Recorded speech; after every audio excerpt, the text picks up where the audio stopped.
from Trap Souls. I'm Ryan with my boy Mark here. We're going to be talking about different types of hauntings and what they mean, because obviously there's a lot of different types of hauntings out there. Everybody thinks that just ghost. You always have your poltergeist, residual. We'll talk about all that stuff too. This is an interesting one because this can go for hours almost. There's so many different things out there, so many different urban legends and things that people say they see, that they hear, then they watch one show or watch one movie, and next thing you know, there's another type, and what's real, what's not. And I don't think it's that. It's a lot of people have these feelings, these hauntings, seeing things out of the corner of their eyes, and since the paranormal field is so big now, they actually have names for everything. Like poltergeist. Everybody thinks poltergeist is mugs flying off the shelf stuff because of the movie. Yeah. Great movie, by the way. Do you have mugs for merch by chance for Trap Souls? I might. Might be looking at something like this. It's gingerbread. Alright, so we're going to talk about EMFs. This is a big one. Everybody watched Ghost Hunters back in the day. Right. The first thing they did was take an EMF detector, walk around the house. It may cause people to have experiences associated with hauntings. And it is a big thing. I think there is something there. They've actually proven that high EMFs cause people to hallucinate. Okay. I still want to do an experience at Madison. This podcast won't go out until after Madison, so I can say what I'm going to do. So that's fair. In Sarah's room by the register, when you walk in the door, far left, there's a register there. That reads like 140 EMF. The far side in the second door or just the first door? Well, right by the bed. Okay. Right by the bed. We're kind of where I was sitting. Yeah. About 5 feet behind where I was sitting. Okay. I don't like staying next to that because it is very high EMF. It's an old register. We had an EMF detector up there with me and my daughter. And we're doing readings, and I'm like, oh, something's here. Closer I got to it, it spiked way up. So going into winter, that's going to be on. So I want to put someone in a chair that doesn't know about that. Right. So I think it'd be interesting to see. Obviously, I need someone that's not going to be flipping out over every little thing. Right. I haven't figured out who that's going to be yet. Maybe use my brother who's coming in for his first time, since he has no experience at the location. Maybe we won't tell him about Sarah's Room legends and just have him do some work in there. Yeah, that'd be a good idea. And he's never done anything like this. No, he's never. He went to Madison one time. They did a daytime tour years ago, but it was before they started restoring the building to what it is. Okay, so yeah, we can put him back there, put him in a chair, sit him back there. Yeah. And there'll be a few of us doing a little investigation, but we'll see how he reacts to the high EMF there. That was the one room where Connor, Carrie's boy, heard that growl. Okay. And that's like the only thing I've ever got. Is that from the closet area? No. Okay. He actually got that growl right next to Sarah's offering. Oh, okay. Yeah. That was pretty impressive growl. And the weird thing about that growl, I was standing by the mirrors on the other side. I heard the growl. Everybody heard the growl in their room. Nothing on recording. That's interesting. Yeah, it was. You might be able to hear it's very light on the recording, but it was pretty impressive when it happened, and he actually felt it go by his ear. So that was his first experience. That's his first investigation, and I'm glad he got to experience that because it was. Well, maybe it'll get him more into it down the road too. So you might have another investigator. Yeah, he wasn't in college. He'd probably definitely be with us. I think the electromagnetic fields are interesting, but those are the hardest ones because, like you just mentioned with the register, right? Yeah. So a lot of people, you'll see it on the shows, they go through and everything is reading off the charts. Well, it could be anything from electrical wires in the wall to, like he mentioned, a heating duct. there's so many different explanations, and if you don't debunk it while you're doing it, it really doesn't show that you're reputable. Yeah, I mean, that's the one thing, like, heating duct goes on and off. So people could be buying heating duct and there's nothing. Right. Then it goes off. We're not talking heating ducts, we're talking like registers, old school registers and like old schools. Right. Then it goes off and you're like, oh my God. But you'll be able to hear that go off. Same with fans. We'll get high EMF. A lot of older houses will have a lot of high EMF because the wiring is not insulated as much. And that's why a lot of people, when they do like private investigations, they want the electricity off in that house. It's just better to hit the breaker. Is that a big reason you're wanting to go to Madison in the winter? Is a little less electricity because they use a lot less heat? No, I think the last, when we went there beginning of the year, we had a lot of activity. I don't know if it's because of the cold. So I want to go find out. I mean, it's going to be cold. Like real cold. Yeah. Yeah, it's going to be cold. But it'll be fun. So that's EMF. Obviously, a lot of people use different detectors for EMF, the way to find ghosts. I mean, we have the REM pod up there, which uses EMF. You get close to it, it goes off. If there's any spirits in this room, go ahead and hit that. So, that's not a spirit, that's just Mark. I'm as white as a spirit.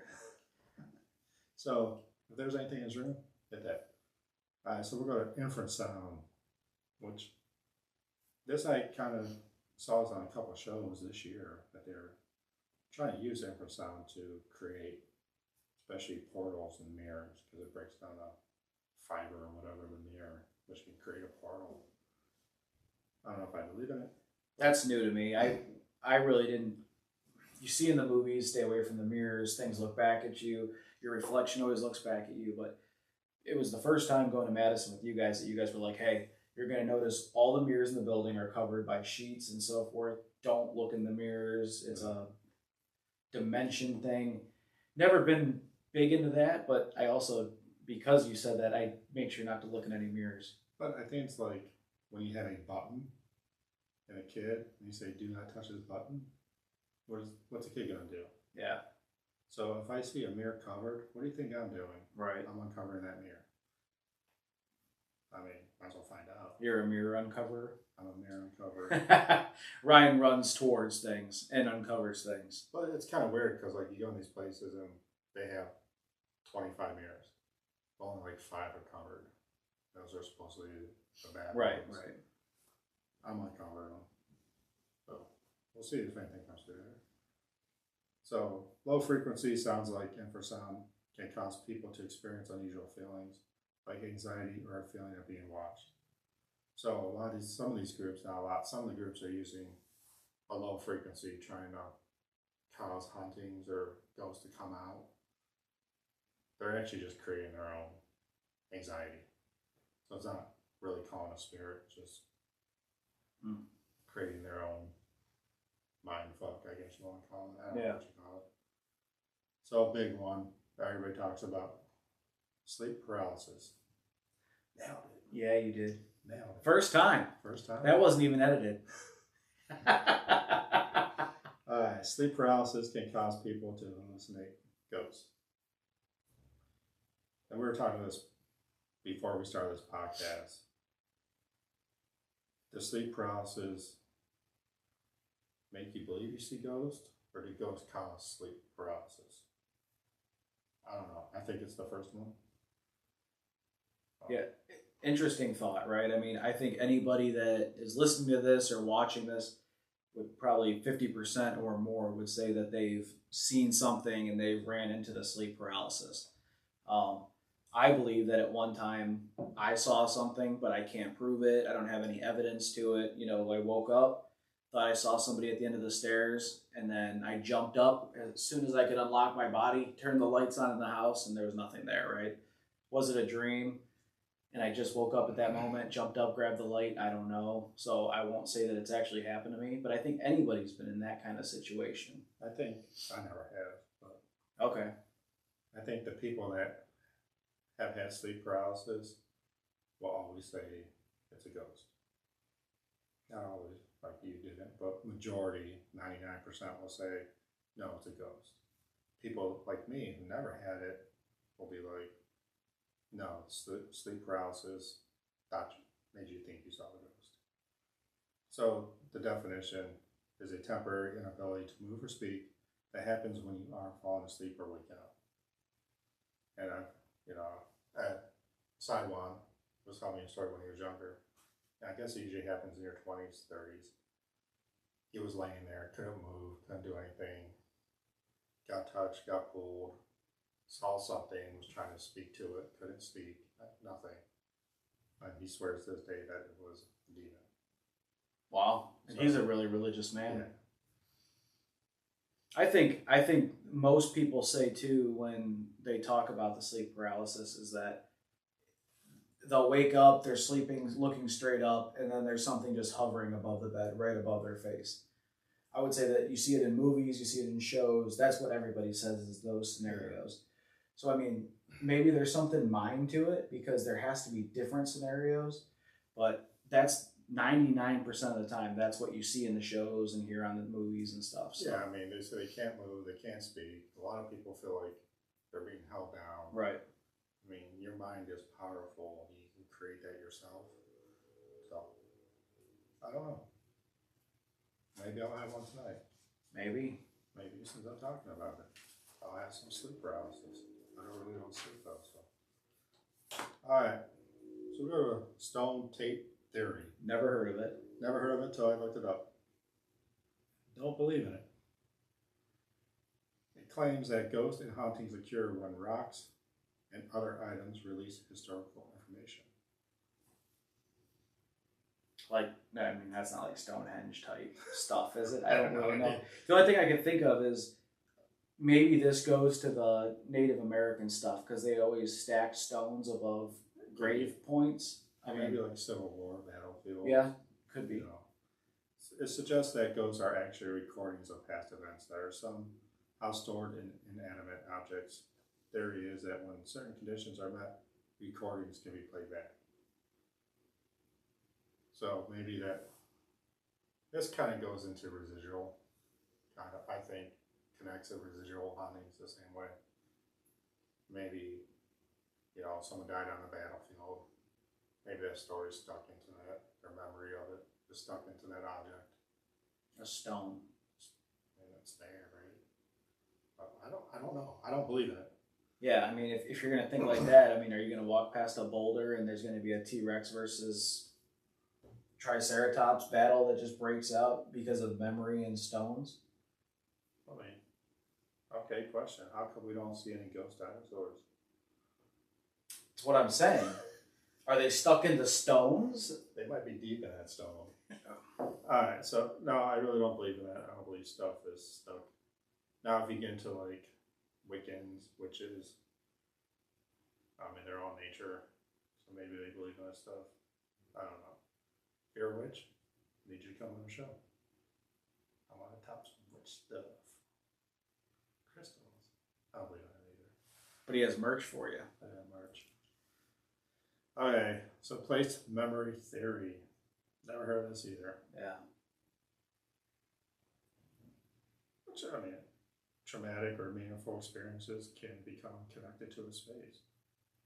I mean, I've never heard of that saying before, but I think that's with any thought of a haunted house, right? Yeah. I mean, they connect to the house. Yeah.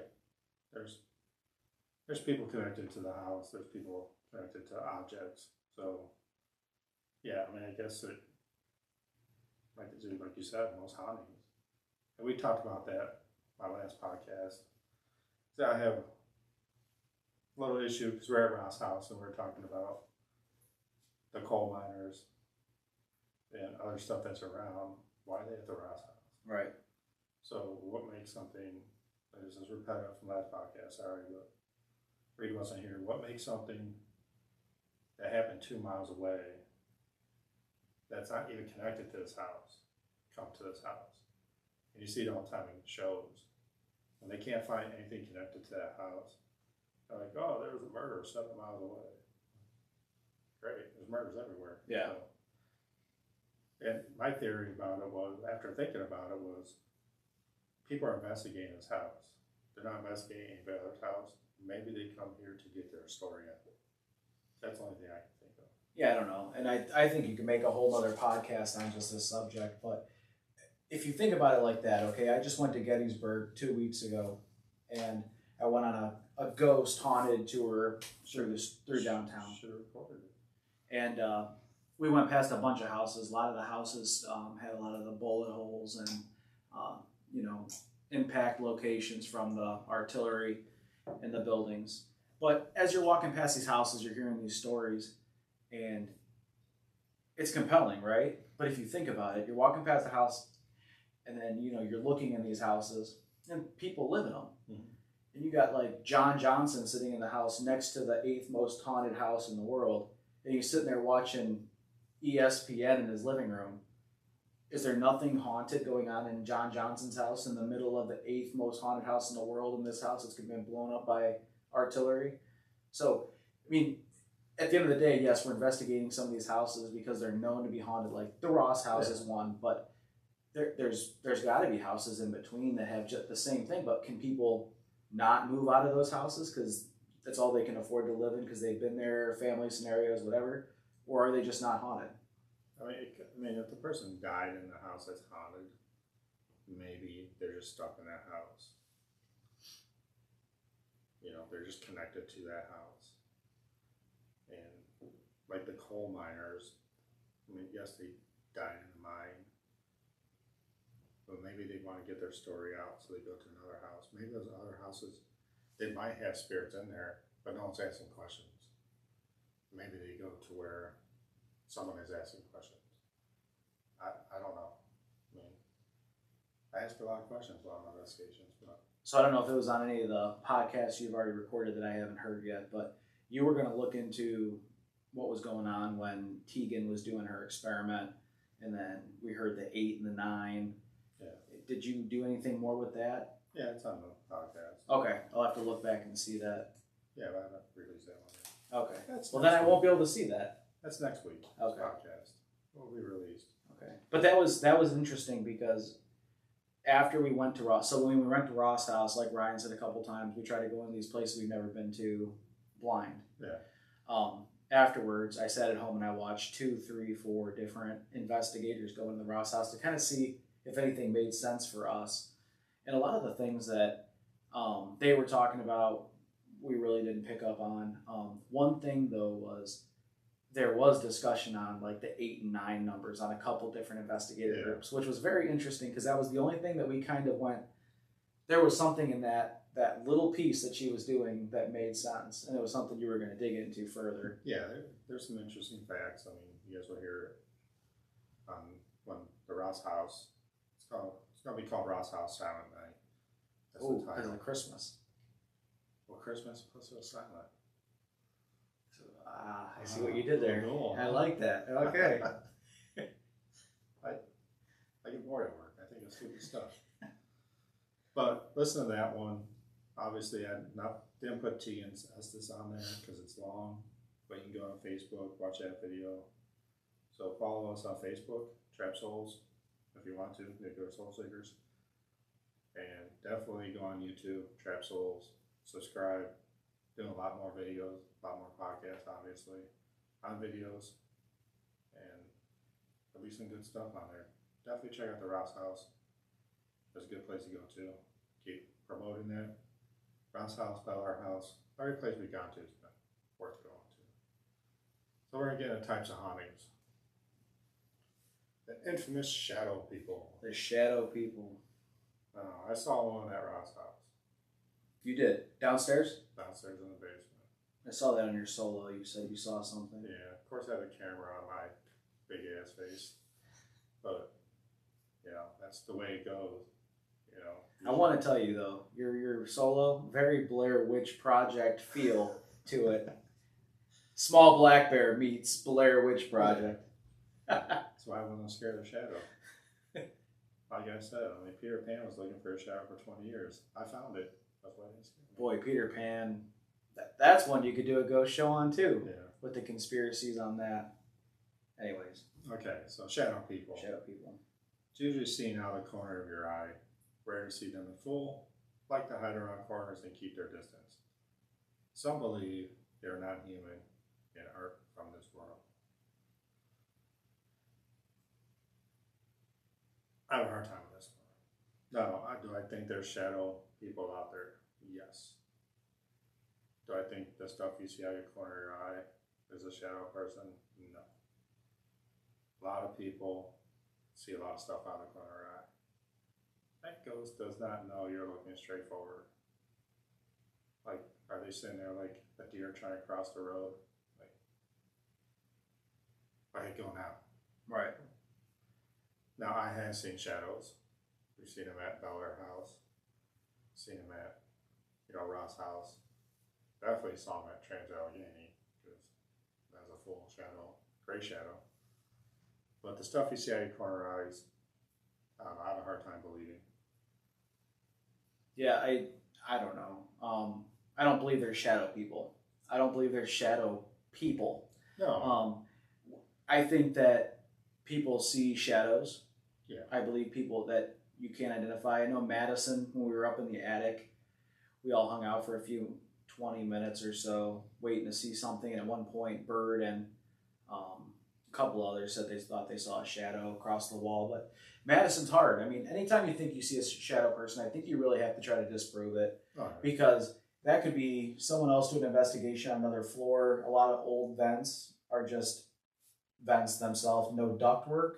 So a light could flash through there, hit a wall, or it could be a car driving by from whatever distance. The moon hits right, a bird flies by the moon right. Yeah. You got a shadow. They're super hard to prove. I think your Trans Allegheny maybe was probably, I didn't see the footage or anything, but probably pretty legit because it's more of a dark location with less lighting.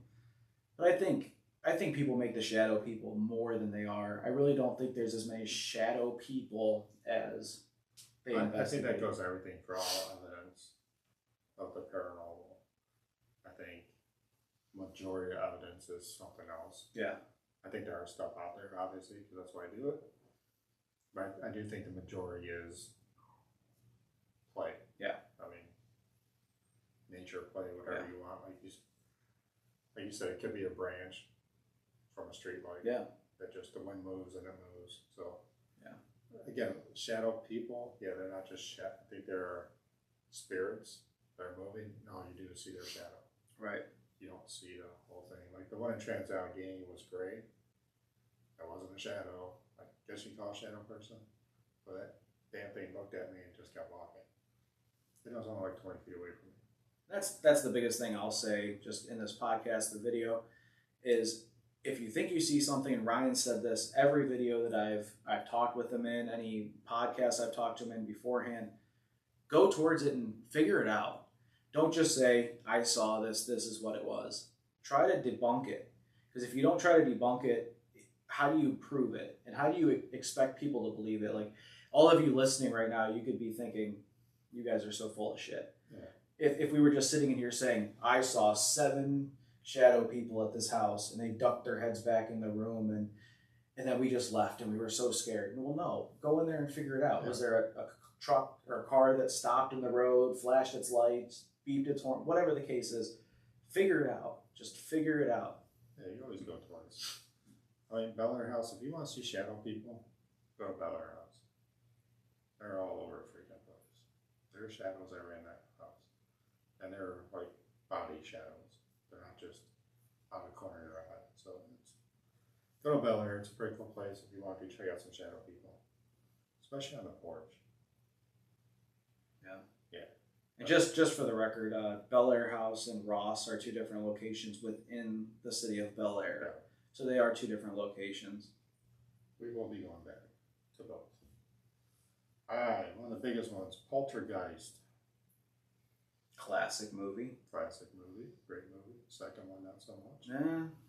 Could have done better. Could have done better. First one's always better. It means noisy ghost. Everybody thinks that poltergeist is mugs flying off the wall, objects moving, plates flying in the air, I don't know, cupboards slamming. It's given the name due to the fact that it can interact with the environment and move and throw things. It's mostly negative, which is awesome. And try to harm and scare people, which I like too. Not the harm part. But whatever. It happens. Scare people, I'm all for it. Yeah, I don't know. I mean, the poltergeist, I 100% believe in, right? Yeah. I mean, you have to. I mean, they make a lot of movies about them. That's pretty much what every ghost movie turns into, is it's a poltergeist. I mean, but that kind of goes back to your first point of EMF detectors, or did I say that right?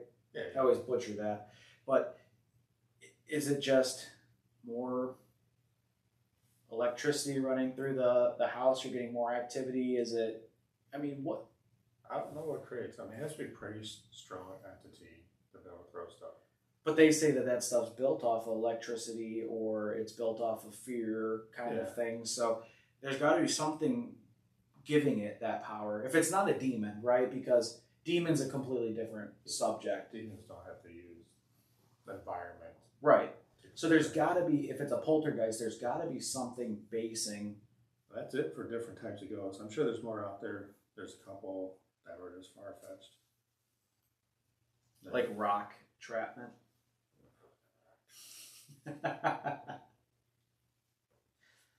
It's a sensitive subject, Ryan. It is sensitive. I mean, is it possible that, because back in the day, that's how they buried people. So they didn't really dig holes, they just covered them with rocks. Right. The rocks maybe aren't haunted, but maybe the person that's dead below them. I guess rocks, I mean, I don't know. Rocks can maybe, certain types of rocks can absorb energy, maybe. I mean, you guys say that water is a transporter of spirits and energy, so maybe rocks in the same context. I don't know. Nature, witches, I mean, they might be able to speak the towards whole more. water thing is, can electricity travel through water? Yes. And that's how it spreads. And that's why, EMF, electromagnetic fields, is electricity. Right. So through water, it makes it stronger. That's why people believe running water can transport spirits or make them stronger. So usually houses next to water are more haunted than anything else, or natural spring going under a house or a well. They say it's more haunted because of the water. Mm-hmm. Thank you for listening, Trap Souls. I appreciate it. Follow us on Facebook, Trap Souls, or Nuclear Soul Seekers. You can check us out on TikTok, nuclear.soul.seekers. We'll have some good videos on there, some good shorts coming up. There's a few on there right now. Check it out. You can always get a hold of me at trapsouls0@gmail.com. What else we got? Oh, follow me on YouTube. Hit the subscribe button. We'll get a lot of videos out there. Got any questions? Want us to do something? You want Sarah to do a solo? Let me know. We'll make her do a solo. Again, thank you. Out.